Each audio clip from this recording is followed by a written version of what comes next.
Assalamualaikum warahmatullahi wabarakatuh.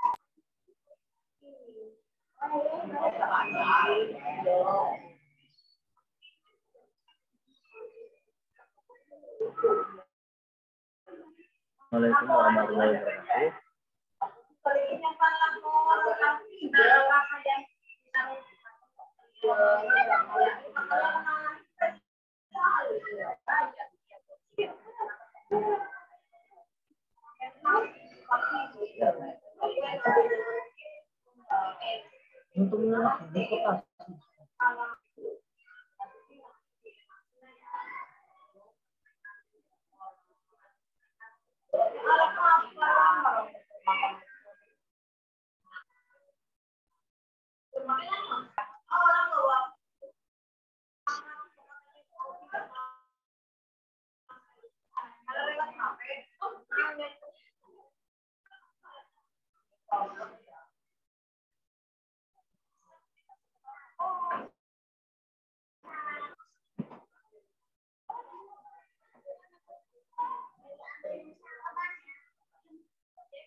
Assalamualaikum warahmatullahi wabarakatuh.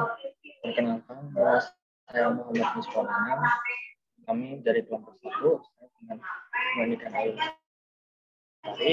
memaparkan mata kuliah membran sel, mata kuliah biofisika, materi membran sel, program studi pendidikan IPA, Fakultas Keguruan dan Ilmu Universitas Pancasila di Tegal.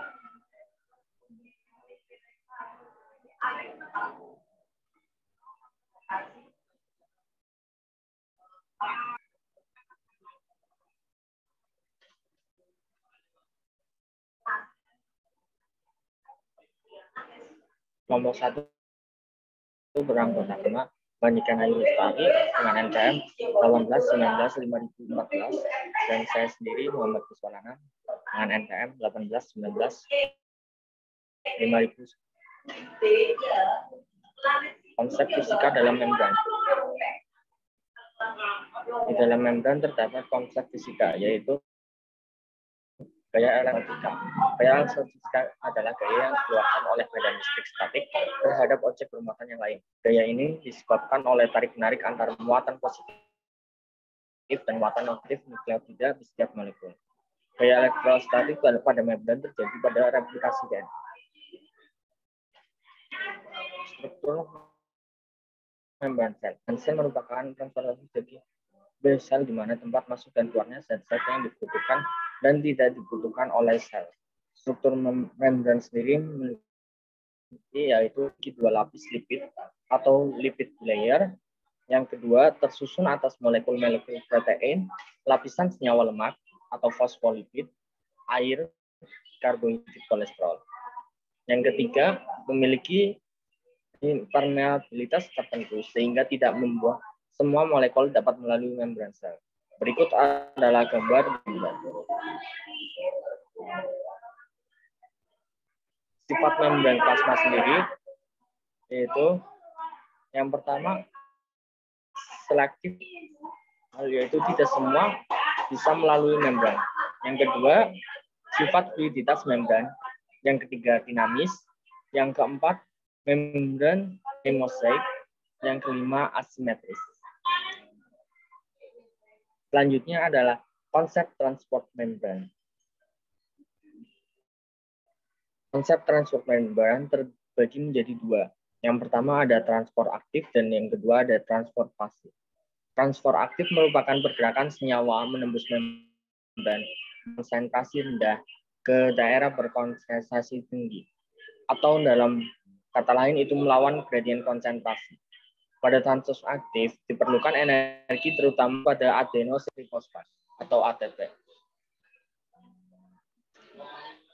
Selanjutnya ada transport pasif.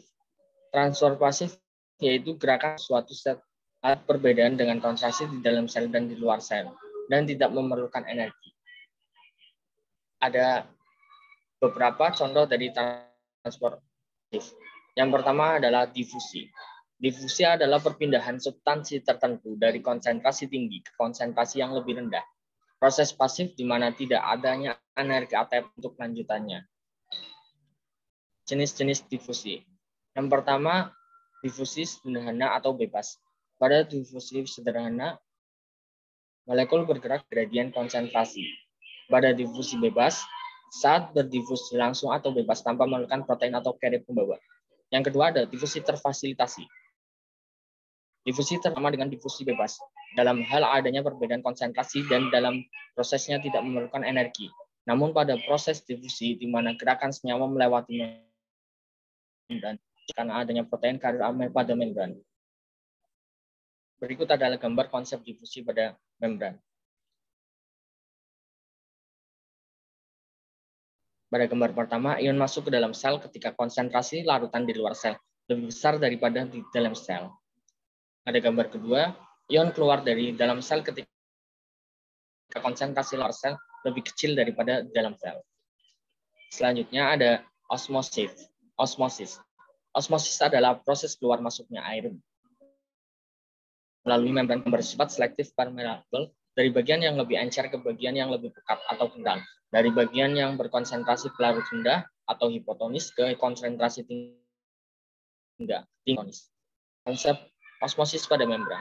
Air pelarut masuk ke dalam sel ketika konsentrasi larutan di luar sel lebih kecil atau air pelarutnya lebih banyak daripada di dalam sel. Air pelarut keluar dari dalam sel ketika konsentrasi larutan di luar sel lebih besar atau air pelarut lebih sedikit daripada di dalam sel.